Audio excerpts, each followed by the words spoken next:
Hello అండి. నేను మీ ఆంధ్ర అమ్మాయి కెనడా వంటలు. ఈరోజు వంటలతో విషయాల్లో మనం మాట్లాడబోయే మనిషి. ఎనర్జీకి హార్ట్ అటాక్ తెప్పించడం ఇంపాసిబుల్ అని చాలామందే అన్నారు. కానీ ఈయన ఒక్క స్టెప్ వేస్తే హార్ట్ అటాక్ ఏంటి, హార్ట్ అటాక్ బాబు కూడా పడాల్సిందే అని బయట టాక్. మురిపించే యాక్టర్స్ కొందరు, మైమరపించే యాక్టర్స్ మరికొందరు.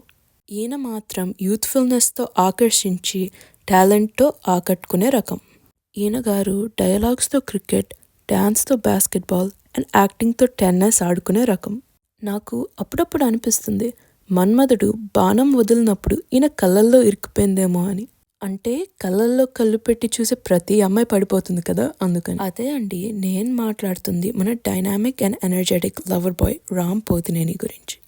చాలామందికి తెలియని విషయం ఏంటంటే ఇనిషియలీ నువ్వు వస్తానంటే నేను వద్దంటాన సినిమా రామ్తో చేయాలనుకున్నారు. కానీ తనకు ఓన్లీ 13 years ఉండడం వల్ల సిద్ధార్థ్ చేయడానికి డిసైడ్ అయ్యారు.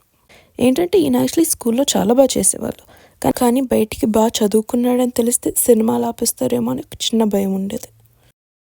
పాపం ఎంత భయపడ్డాడంటే కావాలనే తక్కువ మార్క్స్ తెచ్చుకున్న సిచ్యువేషన్కి కూడా వెళ్ళాడు. కొన్ని ఇయర్స్ అయ్యాక దేవదాస్ సినిమాకి రామ్ని చూస్ చేసుకున్నారు. ఈ సినిమాకి రామ్ డ్యాన్స్ నేర్చుకోవడానికి పెట్టిన ఎఫర్ట్ అయితే, అంత చిన్న ఏజ్లో అంత కష్టపడేవాడంటే ఒక్క మన రామ్ పోతినేని తర్వాత ఏమో. ఈ సినిమాకైతే అంత పేరు రాకపోయినా రామ్ ఇంట్రడక్షన్గా అందరినీ అల్లాడించింది. Chocolate boy, milk boy, lover boy, వింత వింత పేర్లతో పిలవడం మొదలుపెట్టారు. ఫైట్లతో అబ్బాయిల్ని, డ్యాన్సులతో అమ్మాయిల్ని ఫుల్గా ఇంప్రెస్ చేయడం మొదలుపెట్టారు. దీన్ని బేసిస్గా పెట్టుకొని రెండోసారి కూడా రిలీజ్ చేశారు.